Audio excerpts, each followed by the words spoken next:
Bună, dragii mei! Bine ați venit la Taroterapia! Astăzi facem o nouă citire interactivă. Ce gândește despre tine acum persoana care te interesează? Avem două grupuri. Pentru primul grup avem tarotul viceversa, pentru grupul 2 tarotul Gregory Scott. Pentru ambele citiri vom extrage câte o carte din acest oracol al nopții. Vă rog să alegeți cu ajutorul intuiției voastre. Pentru grupul 1 avem această carte oracol, piele de măgar, iar pentru grupul 2 avem această carte oracol, Jack și vrejul de fasole. Găsiți aceste seturi de tarot, acest oracol, pe site-ul www.taroterapia.ro. Tot acolo vă invit să explorați cursul de tarot intuitiv cu metoda Taroterapia. Învață tarotul în 4 ore. Avem o citire generală. Vă invit să luați de aici doar ceea ce simțiți că rezonează cu voi. Este o citire fără timp. Este relevant momentul în care ascultați acest mesaj. Să începem! Grupul 1, cei dintre voi care au ales tarotul viceversa și această carte oracol, piele de măgar, explorăm împreună ce gândește acum despre tine persoana care te interesează.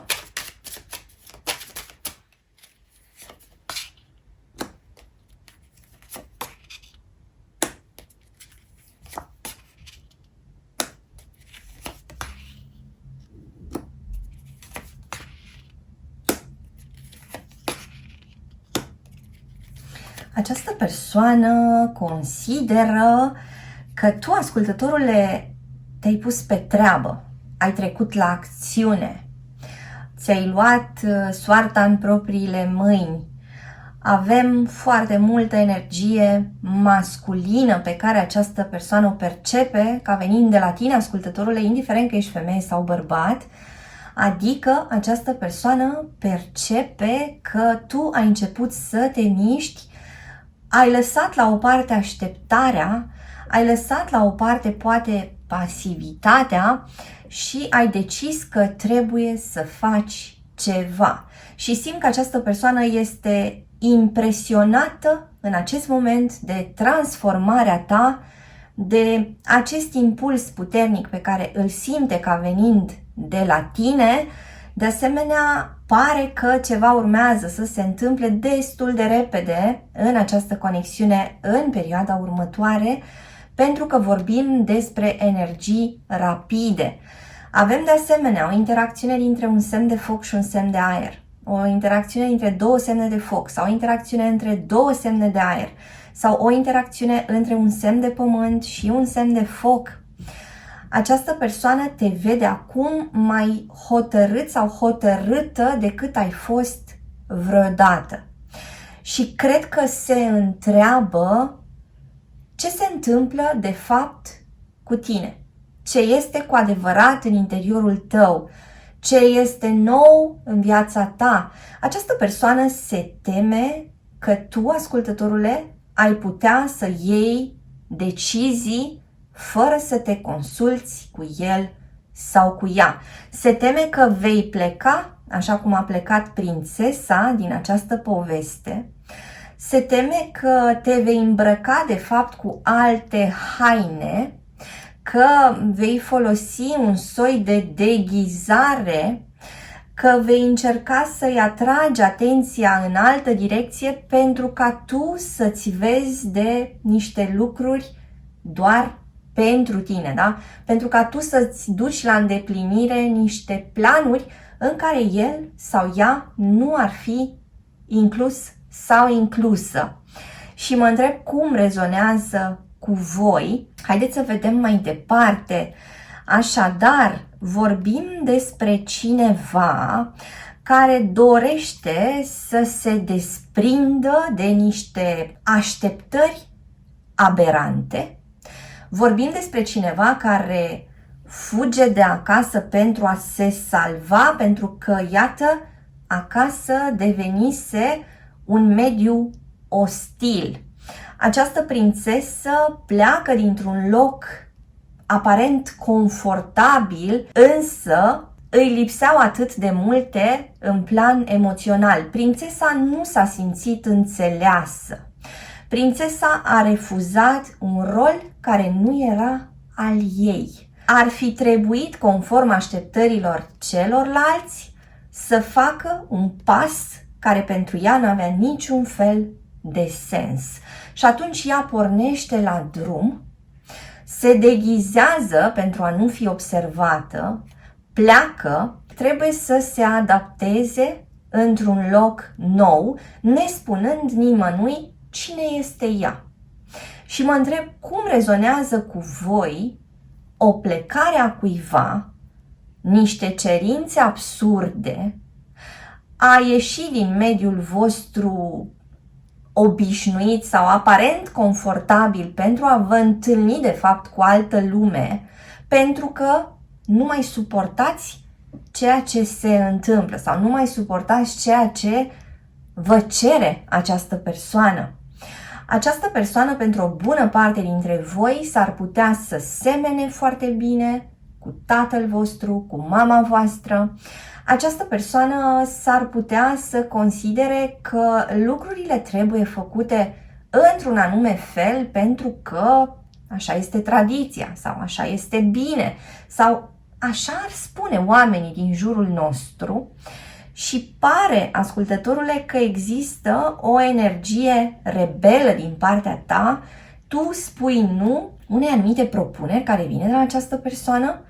Tu pari să întorci spatele, probabil pentru o parte dintre voi, doar temporar, astfel încât lucrurile să se schimbe. Ce percepe această persoană în tine acum este tendința ta de a face lucrurile așa cum tu îți dorești. De asemenea, această persoană percepe că tu ai la îndemână toate armele pentru a spune nu unei situații pe care tu o percepi ca fiind greșită sau abuzivă, exagerată, nu în acord cu tine. Pare că avem de asemenea o ieșire din scenă în cazurile de relaționare absolut nesănătoasă sau toxică. Vorbim aici de asemenea despre o lecție pe care cineva o primește, o lecție puternică. Tu, ascultătorule, pari să ai cel puțin două momente, două etape în acest proces de transformare. Parcă în fiecare etapă te îmbraci în veșminte noi. În schimb, această persoană pare să târască încă după sine ceva ce a refuzat să abandoneze la momentul oportun. Poate cară după sine niște idei, niște convingeri care ar fi trebuit să fie lăsate în urmă. Poate cară după sine niște amintiri care o tot invadează și nu-i dau pace. Poate cară o relație anume. Poate să fie într-un anumit context. Poate avea de asemenea o problemă, o dependență, un viciu.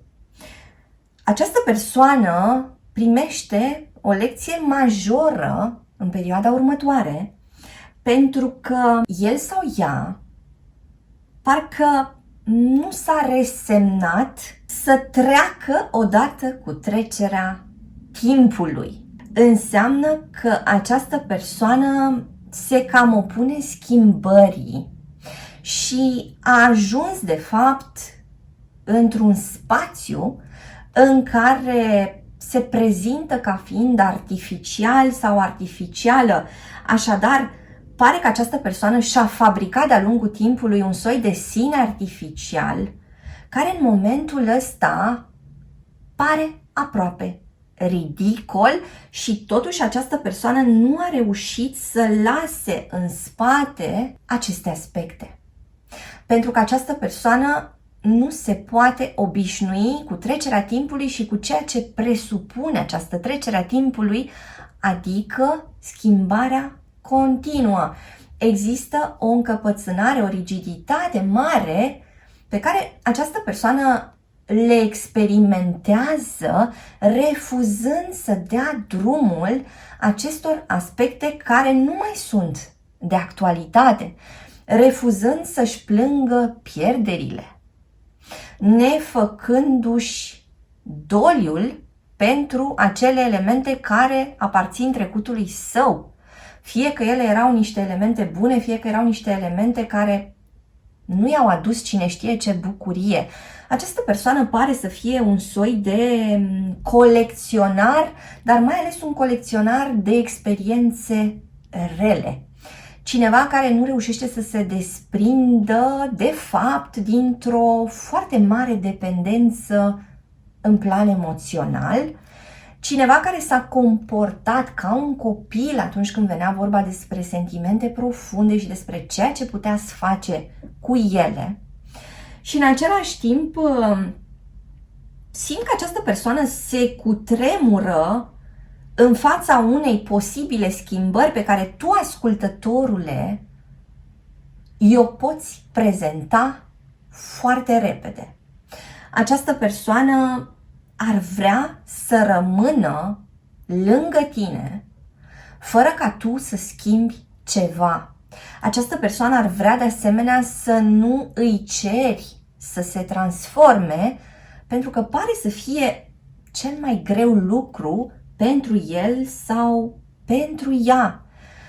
Pare că el sau ea s-ar agăța cumva cu lăcomie de ceea ce este sau mai ales de ceea ce a fost. Această persoană se prezintă astăzi cu niște haine uzate, adică un soi de personalitate falsă, depășită. E ca și cum această persoană a fost chemată de mai multe ori să-și schimbe pielea, să năpârlească și s-a opus procesului. Ori, opunându-se de fapt schimbării, pare că pielea cea veche i s-a lipit în asemenea hal de corp, încât nu mai poate scutura, nu mai poate înlătura. Această persoană se simte strânsă, înghesuită. Această persoană pare să fie exasperată de această piele la care nu a renunțat, dar la care pare că nici nu știe cum să renunțe. Ce ar presupune oare această renunțare? Ce ar aduce această renunțare? Este cineva care a auzit ceasul bătând de foarte multe ori și și-a acoperit urechile. Ori, acum pare să plătească prețul pentru toate aceste renunțări pe care nu le-a făcut, pe care nu le-a îngăduit. Haideți să vedem mai departe. Ce gândește acum despre tine această persoană?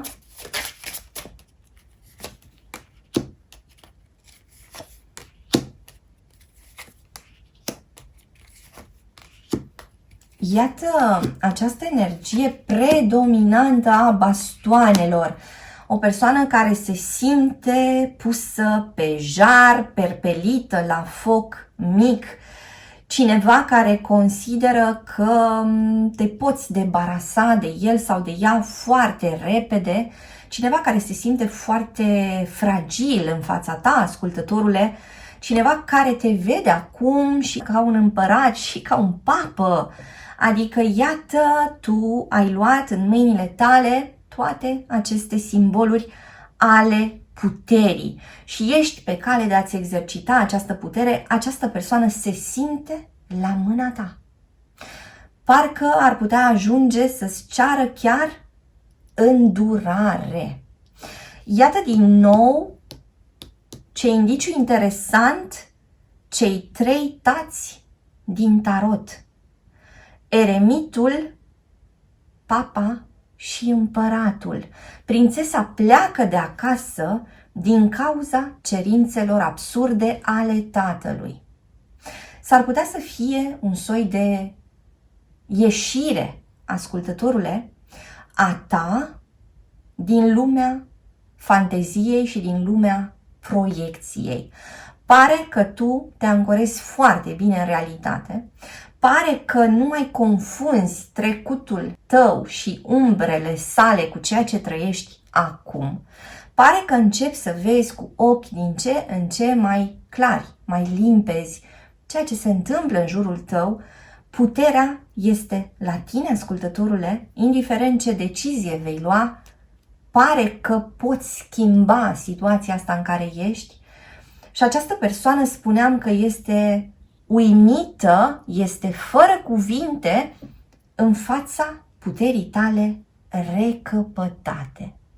Și vă rog să-mi spuneți cum rezonează cu voi. Voi mai menționa niște semne zodiacale: Berbec, Capricorn, Fecioară, Taur, Gemeni, Pești, de asemenea Scorpion sau Balanță.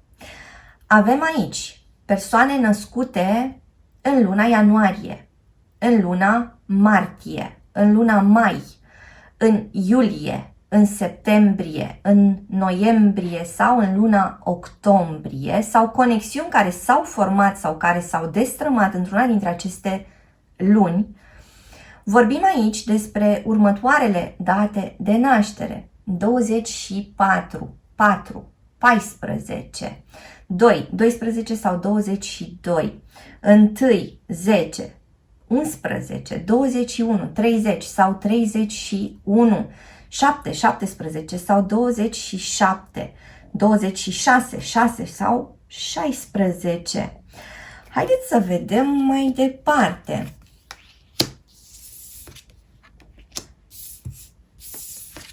Întoarcem aceste arcane pentru a obține și alte perspective. Această persoană se cam simte pierdută în labirint.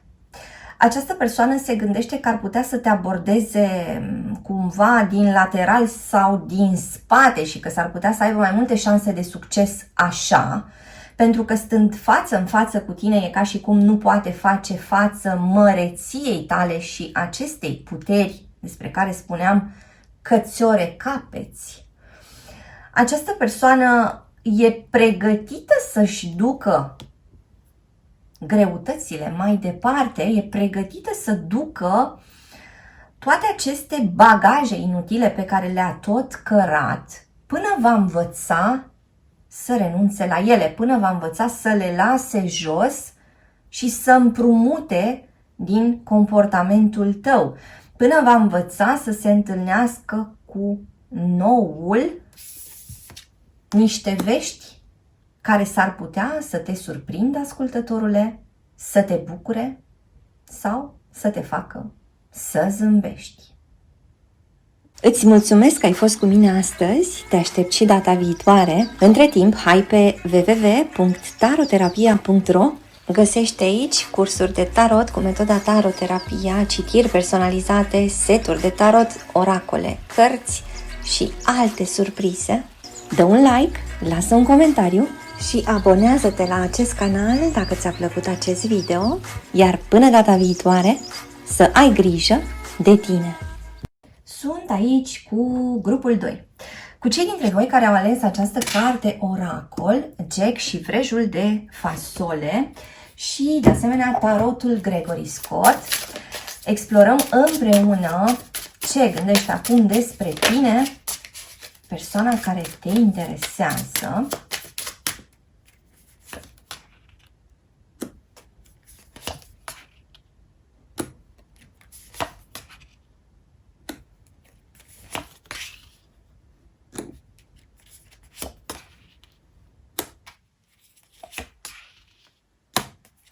Iată cum energia masculină pare să prezinte în clar, pare să arate tuturor cum energia feminină lasă în spate relația și merge pe calea ei către o nouă oportunitate. Iată un împărat destul de descurajat.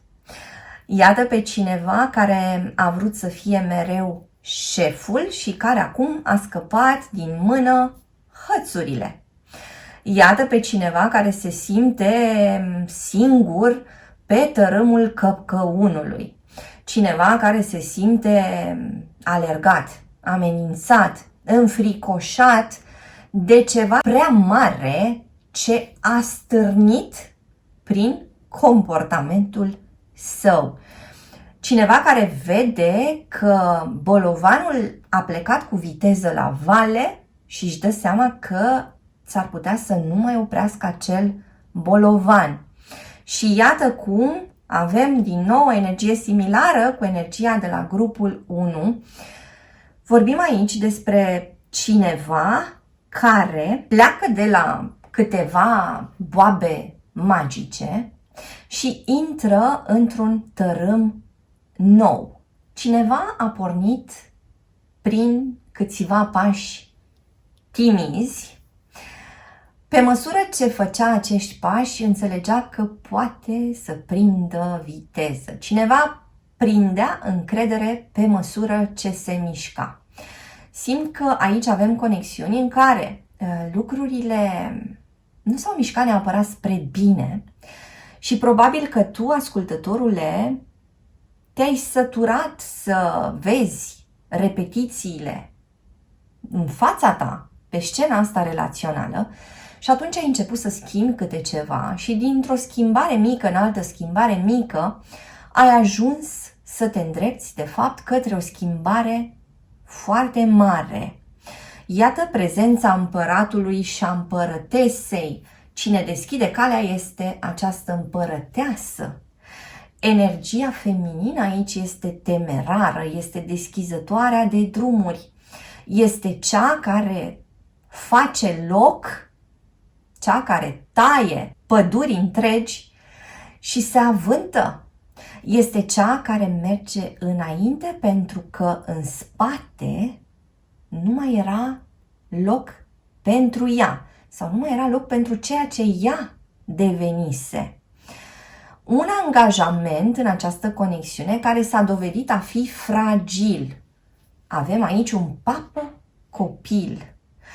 Cineva care avea momente de înțelepciune, avea momente de seriozitate și implicare în această relație, dar care din când în când mai fugea și pe la joacă. Cineva care alterna de fapt între acest rol de adult implicat într-o relație serioasă cu tine și rolul de copil al tău, ascultătorule, care mai face și tot felul de pozne. Așadar, vorbim aici despre o schimbare în derulare la care această persoană asistă. Această persoană se întreabă de asemenea ce anume te atrage, din ce direcție, încotro vrei să mergi tu. De asemenea se întreabă dacă ai de ales între el sau ea și o altă persoană. Se întreabă această persoană dacă nu cumva ai început să te joci cu el sau cu ea. Se întreabă de ce ai început să fii dual sau duală, da? Sau de ce manifesti atâta ambivalență în ultima perioadă. De ce nu mai vede aceeași hotărâre în tine? De ce nu mai vede aceeași dedicare în tine? De ce poți să ai această energie din acest top de cupe? Iată, cum poți să lași în spate o astfel de poveste? Cum poți să lași în spate iubirea voastră? Cum te poți gândi măcar să pășești singur sau singură? Cum de există ceva atât de important, nou, care prezintă foarte mult interes pentru tine, ce se ascunde, de fapt, aici. Vorbim despre cineva care simte acest impuls de a investiga situația. Întreabă în stânga, în dreapta, caută pe paginile tale, da? Intră acolo, se duce către surse. Încearcă pur și simplu să-și dea seama Cine este căpcăunul care amenință povestea voastră? Sau se întreabă dacă nu cumva ești în acest miraj al banilor, dacă nu cumva este o persoană mai înstărită care îți atrage atenția, dacă nu cumva, de fapt, e cineva mai tânăr care se îmbracă mai fancy, care are mai multe glume. Deci simt că această persoană iese din rolul său de împărat, spuneam mai devreme, și probabil că începe să simtă că are de recuperat niște lucruri, că are de reparat niște aspecte, că, iată, strategiile sale au rămas scrise pe un perete, dar că nu mai sunt de actualitate. Un împărat care, cu toată strategia sa, parcă și-ar da seama că o bună parte din regat, de fapt, nu-i mai stă alături. Pentru că această parte din regat ar susține pe această împărăteasă rebelă. Iată, susținătorii împărătesei, singurătatea împăratului, prea absorbit de planurile sale și care aproape că nici nu și-a dat seama când această împărăteasă și-a cam făcut bagajul, dar începe să înțeleagă acest împărat că aici e rost de transformare și că probabil are de dărâmat tot ceea ce pusese cu atâta grijă pe acest perete. Haideți să vedem mai departe. Până acum avem o interacțiune dintre un semn de aer și un semn de pământ. O interacțiune dintre un semn de aer și un semn de apă. O interacțiune dintre două semne de pământ. O interacțiune dintre două semne de apă. Vorbim de asemenea aici despre cineva într-un semn de foc care ar putea interacționa cu altcineva într-un semn de foc.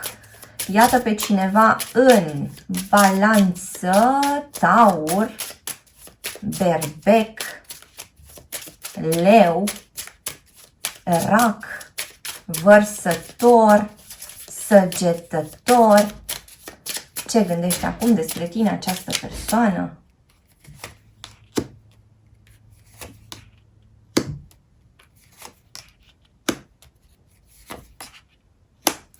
Iată cum această persoană percepe că tu te-ai înstrăinat, ascultătorule, că te-ai îndepărtat încet, încet, că te cauți foarte mult, că vrei să faci foarte mult distinția dintre ceea ce este bun sau rău pentru tine, că ești într-un soi de spațiu de tranziție între ceea ce înseamnă de fapt un infern personal, da, și această nirvana sau paradisul. Persoana asta percepe că ești foarte, foarte, foarte aproape de un final de ciclu dacă nu cumva l-ai închis. Persoana asta este foarte uimită în fața transformărilor tale, simte că te-ai întors cu totul. Iată cineva din Pești sau din Rac, cu cineva din Fecioară sau din Taur sau din Capricorn. Așadar, foarte multă surpriză în energia acestei persoane. Ea s-ar cam întreba care sunt acele boabe magice peste care ai dat tu. Ce fel de schimb ai făcut? Ce ai obținut? Cine ce ți-a dăruit? Sau ce ai negociat de ai obținut ceva atât de prețios încât poți lăsa în urmă o întreagă lume pentru a te aventura într-un ținut complet nou. Ce mai simt aici este că vorbim despre cineva care a făcut cel puțin vreo două greșeli majore în această conexiune. A călcat strâmb de două ori sau este o conexiune care a mai fost întreruptă de cel puțin două ori sau poate ați avut două momente critice. Iar acum vă apropiați de o mare confruntare. Haideți să vedem aici niște date de naștere.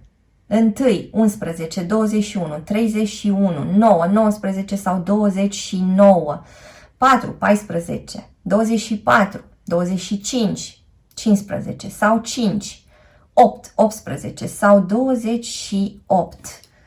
Ce gândește acum despre tine această persoană?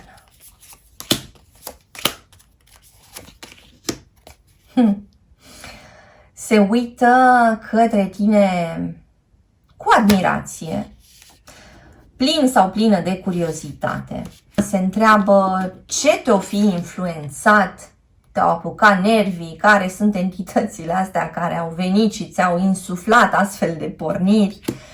De ce ai ales să dărâm tot edificiul și de asemenea mai sper această persoană că vei merge să o salvezi.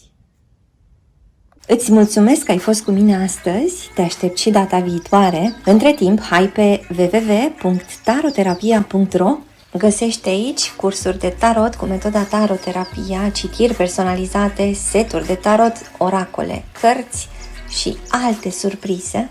Dă un like, lasă un comentariu și abonează-te la acest canal dacă ți-a plăcut acest video, iar până data viitoare să ai grijă de tine!